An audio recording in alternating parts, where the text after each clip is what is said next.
Oh, what a tangled web we weave when first we practice to deceive.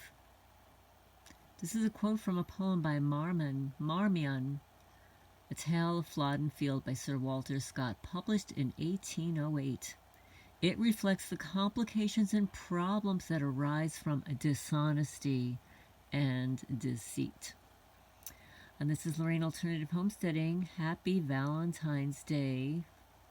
February 14, 2025. It's a little bit after 8 p.m. And it was freezing this morning. It's really cold. It was like 19 degrees. But anyway, please remember to hit the thumbs up. I'm going to read, let's see. I'm going to read a little bit more from the Intel report, the Targeted Individual Intel report. The TI Exfiltration and Battle for the Heart of Humanity.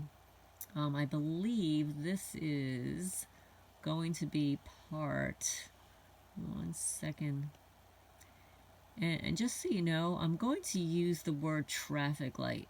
I hope you understand what it means. Yes, so I'm going to read part, Targeted Individuals Intel Report Part 4. Okay, we're going to be reading about Part 4. It's the intersection of human traffic lights, drug smuggling, and TI targeting. The TCS, IDC, CBC control grid does not operate in isolated silos. Human T, drug smuggling, and gang stalking are all interconnected systems managed by the same global crime syndicate. The same intelligence agencies, banking cartels, and organized crime networks that profit from human and drug T, traffic lights, also run the gang stalking system. This section exposes how drug cartels, intelligence agencies, and the black market traffic light networks work together to enforce modern slavery, eliminate dissidents, and generate massive profits for the deep state. How human traffic lights, drug smuggling, and gang stalking are connected. How they're connected. So gang stalking, human T, and drug smuggling are all managed by intelligence-backed organized crime networks. That's right, folks. Intelligence-backed organized crime networks. Cartels act as enforcers, ensuring that human traffic lights routes remain protected and that TIs are neutralized. Law enforcement, politicians, and judges are bribed or blackmailed to protect these operations, as we suspected. Many targeted individuals are placed on gang stalking watch lists because they expose these traffic light networks. Well, guys, I'm just going to say for the record, I've been in this program long before I ever even considered any of this stuff. I didn't vote, I didn't watch TV, I had no interest in exposing anything. I had no interest. I was too busy. The gang stalking system is not just psychological warfare, it's part of a global business model built on human suffering and exploitation. Because they're psychopaths, they're sadists. How to disrupt the cartel, traffic light, gang stalking machine. 1. Expose the connection between human traffic lights, drug smuggling, and intelligence agencies. Follow the money. Drug and traffic light profits fund the gang stalking network. Identify corrupt law enforcement. Oh, well, that's easy. Identify corrupt law enforcement and judicial officials. That's even easier. Protecting cartel-backed harassment campaigns. Oh, they stick out like a sore thumb, right? Recognize that many gang stalkers are cartel operatives working with government intelligence agencies. You know, like my favorite Bureau of Investigation and Homeland Security. create decentralized independent networks to counteract the deep state controlled financial systems. Human traffic lights, drug smuggling, and gang stalking are not separate issues, they're part of the same deep state machine. The only way to stop gang stalking is to dismantle the financial and operational structures that fund it. The war against the cartels is a war against the intelligence agencies that created them. Oh my goodness. Really? I'm just going to read that sentence again. The war against the cartels is a war against the intelligence agencies that created them. Well, that's a mouthful, huh? The cartel's role in human traffic lights and I just saw this organs. You know, when you play the organ, you play an organ, musical instrument. Organs. Cartels do not just move drugs, they are deeply involved in the human traffic lights industry, selling men and women and young people into forced labor, prostitution, and habitual abuse. Human tea routes controlled by the cartels. The U.S.-Mexico border is one of the largest traffic light corridors in the world, controlled by the cartels and protected by corrupt intelligence agencies. Victims are smuggled into North America, Europe, and the Middle East for forced labor, sex, slavery, and elite blackmail operations. Many cartels are controlled traffic light routes. They're used to supply disposable, quote-unquote, people for the organ dingy, ritual abuse, and medical experiments. This is for educational purposes only. I'm reading a manual. The connection between cartels and the elite human traffic light networks. Well, then you've got that Jeffrey Epstein network. He was a high-level Mossad CIA operative, but it relied on cartel networks to supply the victims. Cartels collaborate with elite political and corporate figures, ensuring a steady flow of traffic lights. Victims used in blackmail, labor, and the occult rituals. You notice the thread of the occult rituals here?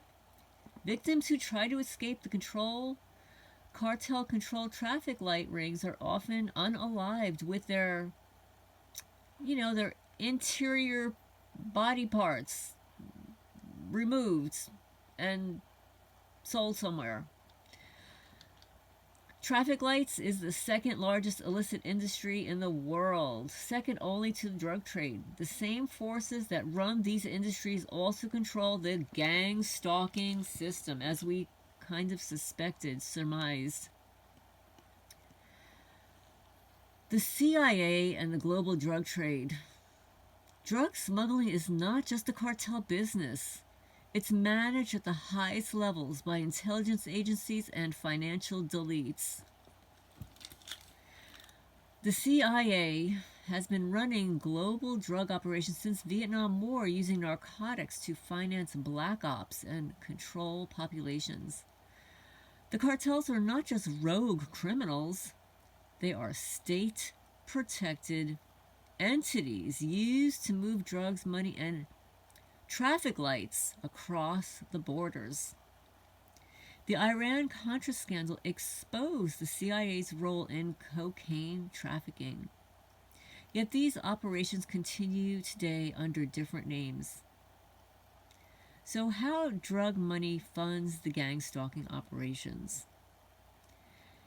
Gang-stalking networks require massive amounts of money to function. Yeah, we've read the balance sheet. I posted the balance sheet, I guess, a week or so ago in the community page under a post. It was like a couple of $1 million per targeted person. proceeds from drug cartel smuggling are laundered through banks and funneled into covert intelligence programs.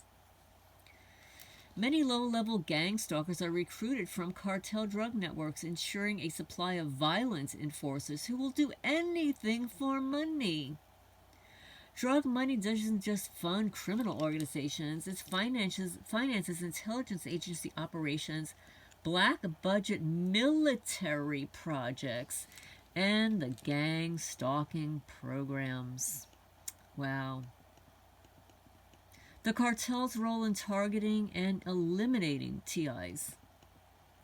Many targeted individuals are people who have either exposed cartel corruption, tried to disrupt the traffic lights, or resisted the global drug trade. I don't know, guys. I don't fit into any of those when all this started. I was totally clueless. Totally clueless. I didn't know what the CIA did for a living or the FBI. I had to actually buy a book. Before I left New Jersey, I bought a book about the CIA, and I learned all about this at that point. But I had already been targeted 10 years prior. So whistleblowers who expose cartel involvement in drug and traffic lights are placed on government watch lists. Activists, journalists, and investigators are targeted for assassination for long-term psychological harassment. I wasn't any of those either. Cartels act as the dirty enforcers for intelligence agencies, ensuring that no one interferes with their global operations. Cartels and law enforcement, the deep connection. Many police departments, especially in border states, are infiltrated by cartel operatives who run surveillance on behalf of the gang-stalking networks. So TIs who go to law enforcement for help often find that local officers are protecting their gang stalkers. Oh no. Oh, you mean like my neighbors, and they're all involved, they're all in on it, they all protect each other. Yeah, even with evidence, videos, camera footage, signed witness statement, nothing's ever done. It tells you the corrupt law enforcement, corrupt judges, corrupt politicians, corrupt corporate elites ensure that no one in the legal system investigates cartel-run gang-stalking networks. The same people running drug traffic lights and human traffic lights operations are the ones funding and enforcing gang-stalking programs. Wow, that's a lot of traffic lights. How the banking system launders money for traffic lights and gang stalking. Gang stalking requires financial infrastructure, and that infrastructure is provided by major banks that launder drug and human tea money. The role of the global banks in the tea and the stalking networks, the banks like HSBC, JP Morgan, and Deutsche Bank have been caught laundering drug money for cartels, yet they face no real consequences. Traffic light networks rely on international banking systems to move massive amounts of money, keeping operations running without detection. And much of this laundered money is funneled into intelligence-backed gang-stalking programs used to eliminate threats to the system. The world's largest financial institutions are directly complicit in the tea, drug smuggling, and the financing of gang-stalking operations. So we're going to end on that positive note. In case y'all didn't know all of this. I mean, I wasn't, certain about it. I suspected that it was true. But here you have it. And this is the Intel report. This is going to be, what did I say? Part 4, I think. I'll go back. I think this is going to be Part 4. Targeted individuals. Intel report, yes, Part 4. This is Lorraine Alternative Homesteading. Please remember to hit the thumb up. It helps the channel grow. Get the message out there. Talk to you guys soon.